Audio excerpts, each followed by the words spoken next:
नमस्कार, आप देख रहे हैं दिव्य हिमाचल टीवी। आपके साथ मैं हूं कविता सिंह और पेश है आज का न्यूज बुलेटिन।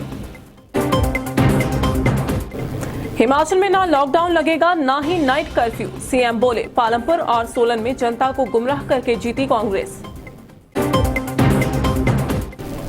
कोरोना को लेकर अगले 10 दिन हिमाचल के लिए संवेदनशील, स्वास्थ्य विभाग ने अलर्ट की व्यवस्था। जबरन कोरोना टेस्ट के विरोध में लामबंद हुए ऊना के व्यापारी, खिलाफत में बंद कर दी दुकानें। चैत्र नवरात्र में कारोबार की उम्मीद कर रहे दुकानदार कोरोना के फैलते जाल से असमंजस में। नगर निगम चुनावों में जीत से कांग्रेस गदगद, राठौर ने निशाने पर ली भाजपा। कांगड़ा के डाडासीबा में श्रद्धालुओं पर मधुमक्खियों का हमला, 2 गंभीर, टांडा मेडिकल कॉलेज रेफर। सभी स्कूलों में वोकेशनल सब्जेक्ट शुरू करने की तैयारी, 1000 स्कूलों में प्री प्राइमरी क्लासेस। अगले साल तक सड़कों पर नहीं दिखेंगे गाय सांड, सरकार ने कसी कमर। और अब खबरें विस्तार से। प्रदेश में कोविड के मामले लगातार बढ़ रहे हैं। लोगों में लॉकडाउन और नाइट कर्फ्यू को लेकर चर्चाओं का दौर है। इसी बीच सरकार ने बड़ी बेबाकी से अपनी स्थिति स्पष्ट की है। देखें ये विशेष रिपोर्ट। हिमाचल में ना तो लॉकडाउन लगेगा और ना ही नाइट कर्फ्यू। हालांकि प्रदेश में 15 अप्रैल के बाद भी स्कूल कॉलेज बंद रह सकते हैं। मुख्यमंत्री ने कोरोना को लेकर कहा है कि प्रदेश सरकार के पास इस महामारी से निपटने के पूरे इंतजाम हैं। सरकार अभी बोर्ड एग्जाम पर काम कर रही है। सीएम ने कहा कि लोगों की सहूलियत का पूरा ख्याल रखा जाएगा। नगर निगम चुनावों को लेकर सीएम ने कहा कि पालमपुर और सोलन में कांग्रेस ने जनता को गुमराह किया है। जनता को काल्पनिक डर दिखाया गया। वहीं धर्मशाला और मंडी में भाजपा जीती है।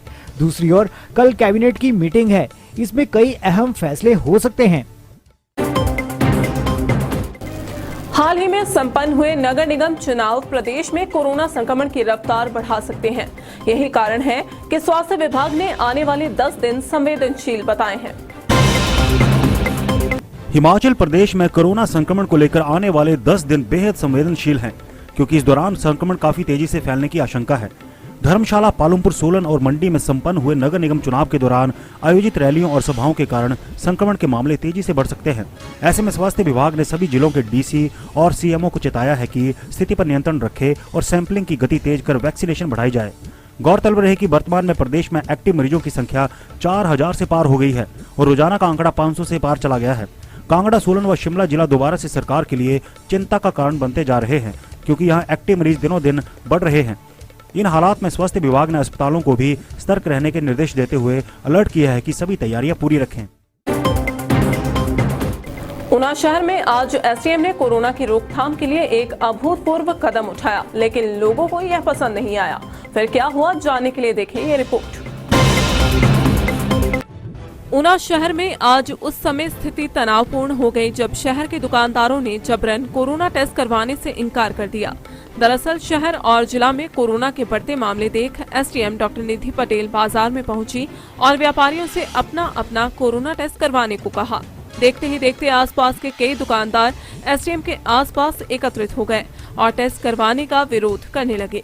व्यापारियों का कहना था कि वे स्वेच्छा से जांच करवाएंगे, इसलिए प्रशासन को यह काम जबरन नहीं करवाना चाहिए। इस पर एसडीएम ने कहा कि दुकानदार कई दिनों से यही बात कह रहे हैं, लेकिन किसी ने भी ऐसा नहीं किया। उन्होंने मौके पर उपस्थित सभी व्यापारियों से कहा कि आप में से कोई भी एक व्यक्ति हाथ उठाकर स्वेच्छा से टेस्ट करवाने के लिए आगे आए। हालांकि कोई भी दुकानदार सामने नहीं आया, लेकिन इसी विरोध स्वरूप बीच सभी अपनी दुकानें बंद करने लगे। इसके बाद व्यापार मंडल का एक प्रतिनिधि मंडल वित्तायोग अध्यक्ष सतपाल सिंह सत्ती और उपायुक्त ऊना से मिला और जबरन टेस्ट न करवाने की मांग उठाई। उनका कहना था कि पहले ही दुकानदारों का धंधा मंदा चल रहा है, ऐसे में यदि कोई कोरोना पॉजिटिव पाया गया तो उसके सामने रोजी रोटी का संकट खड़ा हो जाएगा। हाँ, जीवन मार्केट में एक पॉजिटिव आ गए हैं और एक आपके मेन बाजार के से पॉजिटिव आए हैं। तो वही मैं कह रही थी कि वो भी एसिम्टोमेटिक हैं। अब इनका कहना है कि जितने सिम्टम वाले हैं सिर्फ वही जाए। 70% केस में तो सिम्टम होते ही नहीं। ये तो एक वेल नोन फैक्ट हो चुका है अब तक, तो 1 साल हो गया कोविड को आए। तो ये सब जानने के बाद भी अब जिद कर रहे हैं तो फिर उस पे तो ये बेसलेस जिद हो गई ना। प्रशासन के आदेशों की अगर ये अवहेलना करते हैं तो क्या इनके खिलाफ कानूनी कार्रवाई की जाएगी? बिल्कुल बिल्कुल की जाएगी। एक बार फिर कोरोना के फैलते संक्रमण को देखकर प्रदेश का एक और भी वर्ग ऐसा है जो दिल ही दिल में पिछले साल की कहानी ना दोहराए जाने की प्रार्थना कर रहा है। जानने के लिए देखें ये रिपोर्ट। 13 अप्रैल से आरंभ होने वाले चैत्र नवरात्र के लिए विख्यात शक्तिपीठ मां नैना देवी में तैयारियां शुरू हो गई हैं। फैलते कोविड संक्रमण के बीच आगामी हालात के विषय में अभी कुछ कहना मुश्किल है, लेकिन स्थानीय दुकानदार इस अवसर पर अच्छे कारोबार की उम्मीद लगाए बैठे हैं। बता दें कि पिछले वर्ष चैत्र नवरात्र से ठीक पहले कोरोना महामारी के चलते मंदिर बंद हो गया था और दुकानदारों द्वारा इस संबंध में की गई तैयारियां धरी की धरी रह गई थी। दुकानों पर काफी सामान जमा किया गया था, लेकिन लंबे समय तक मंदिर बंद रहने से उनका काफी नुकसान हुआ था। हालांकि प्रशासन ने इस बार साफ किया है कि चैत्र नवरात्र के दौरान मंदिर दर्शन के लिए खुला रहेगा, लेकिन जिस तरह से कोरोना के मामले बढ़ते जा रहे हैं उससे दुकानदार असमंजस में भी हैं। चैत्र के नवरात्रे शुरू हो रहे हैं। इस बार हमने माल बहुत संख्या में डाल लिया है। पिछली बार इन दिनों में ही लॉकडाउन लगा था, तब हमारा बहुत नुकसान हुआ था। इस बार हमें आशा है कि हमारा कारोबार अच्छा होगा। कम हो रही है तो हम दुकानदार भाई जो है पिछले 8-10 महीनों से नुकसान झेल रहे हैं, तो शायद इस बार माँ की कृपा हो जाए कि दुकानदार अपनी थोड़ी सी भरपाई कर सकते हैं नुकसान की। मेला अच्छा लगे तो बहुत बढ़िया बात है। सरकार इसमें दुकानदारों को सहयोग करे। जय माता। नगर निगम चुनावों में कांग्रेस के शानदार प्रदर्शन के बाद उत्साहित पार्टी प्रदेशाध्यक्ष कुलदीप सिंह राठौर ने भाजपा पर चुन चुनकर निशाना साधा है। उन्होंने इस विषय का सारा श्रेय कार्यकर्ताओं और मतदाताओं को दिया है।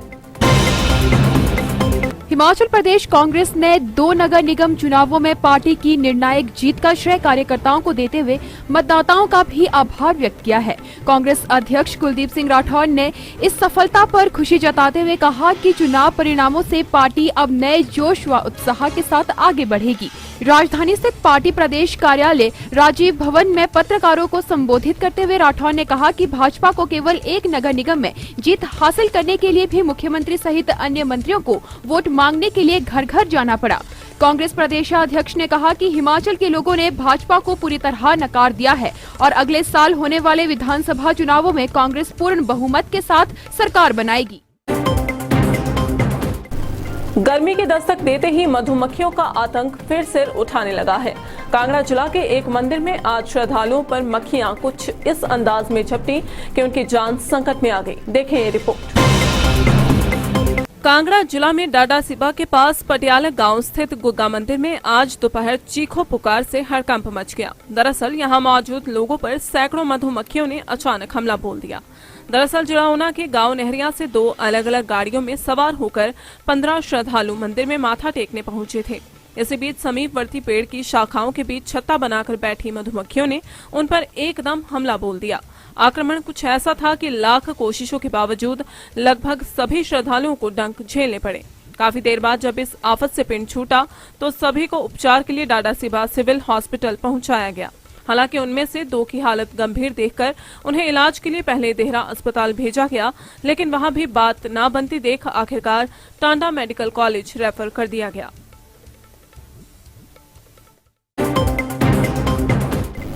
सरकार की मुराद पूरी हुई तो प्रदेश के हाई व सीनियर सेकेंडरी स्कूलों में वोकेशनल सब्जेक्ट्स की पढ़ाई शुरू हो जाएगी। इसके साथ ही 1000 स्कूलों को एक और सौगात भी मिलेगी। देखें ये रिपोर्ट। प्रदेश के सभी हाई व सीनियर सेकेंडरी स्कूल में जल्द वोकेशनल कोर्सेज शुरू करने के प्रयास शुरू हो गए हैं। यही नहीं, 1000 नए स्कूलों में प्री नर्सरी कक्षाएं भी शुरू करने की कसरत जारी है। इस विषय पर 13 मई को दिल्ली में प्रोजेक्ट अप्रूव बोर्ड की बैठक में हिमाचल इस विषय में अनुमति मांगेगा। प्रदेश समग्र शिक्षा विभाग ने बैठक को लेकर प्रपोजल बनाना शुरू कर दिया है। न्यू एजुकेशन पॉलिसी लागू करने के लिए ये कदम तेज गति से उठाए जा रहे हैं। फिलहाल पहले चरण में सभी प्राइमरी स्कूल के बजाय मात्र 1000 स्कूलों के लिए ही प्री प्राइमरी के लिए बजट मांगा गया है। हालांकि शिक्षा विभाग ने 9वीं से लेकर जमा 2 तक के सभी छात्रों के लिए वोकेशनल सब्जेक्ट शुरू करने का प्रस्ताव केंद्र सरकार को भेजने का फैसला लिया है। अगर केंद्र से अनुमति मिलती है तो न्यू एजुकेशन पॉलिसी के तहत सभी स्कूलों में वोकेशनल ट्रेनर रखे जाएंगे। हालांकि इस वर्ष वोकेशनल सब्जेक्ट शायद ही शुरू हो पाएं। सब ठीक रहा तो अगले साल तक लोगों को हर कहीं खौफजदा करते खूंखार सांड और सड़कों पर बेसहारा भटकती गौएं बीते कल की बात हो जाएगी। सरकार ने इस संदर्भ में प्रयास तेज कर दिए हैं। हिमाचल प्रदेश को अगले साल तक बेसहारा गौवंश से मुक्त कर दिया जाएगा। इसके लिए प्रदेश सरकार युद्ध स्तर पर कार्य कर रही है। ये बात ग्रामीण विकास एवं पशुपालन मंत्री वीरेंद्र कंवर ने शिमला में संपन्न हिमाचल प्रदेश गौसेवा आयोग की बैठक के दौरान कही। इसके तहत जहां गौवंश को आश्रय उपलब्ध करवाया जाएगा, वहीं पशुओं को बेकार जानकर खुला छोड़ देने की आदत भी बदली जाएगी। वीरेंद्र कंवर ने कहा कि प्रदेश में इन विट्रो फर्टिलाइजेशन तकनीक से गौवंश में नस्ल सुधार किया जाएगा और घर घर तक देशी गाय को पहुंचाया जाएगा। इस संबंध में पशुपालन विभाग ने एक पायलट प्रोजेक्ट बनाकर केंद्र सरकार को भेजा है। उन्होंने कहा कि गौवंश को कोई खुले में न छोड़े, इसके लिए गौवंश नस्ल सुधार के लिए बड़े स्तर पर काम किया जाएगा और केंद्र सरकार से स्वीकृति मिलते ही पूरे प्रदेश में इस दिशा में प्रभावी काम शुरू किया जाएगा। तो जब कहीं कोई गाय से संबंधित विषय आता है तो वो आम जन साधारण जो है उसको फोन करके कि ये गौ सेवा आयोग का सदस्य है, उससे पूछता है। तो इसका मैं भी ये चाहूंगा कि हर 3 महीने के बाद जो एक सुझाव आया है कि हमारे माननीय उपाध्यक्ष जी हर जिला के अंदर जाएंगे और जैसे मैंने देखा कि जितना हम प्रोग्रेस कर पाए हैं, तो जितनी ये मीडिया ने जो है प्रवास किया, प्रवास करने से जो कई समस्या जो है उस मौके के ऊपर जिनका समाधान हुआ, अगर ये बैठक भी करेंगे, उस जिला में प्रवास भी करेंगे, तो मौके के ऊपर जो है जाकर के जो है उन समस्याओं का जो है वो समाधान मिलेगा। और अब चलते चलते 15 अप्रैल के बाद भी बंद रह सकते हैं स्कूल और कॉलेज। सोशल डिस्टेंसिंग में हो सकते हैं एग्जाम।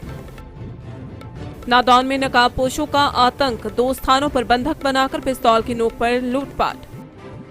कुल्लू के बजारा में यूपी निवासी से पकड़ी 6.5 किलो चरस, वोल्वो बस में था सवार। और ऊंचाई वाले स्थानों पर 11 और 12 को फिर बारिश, मैदानी इलाकों में 14 अप्रैल तक मौसम साफ रहने का अनुमान।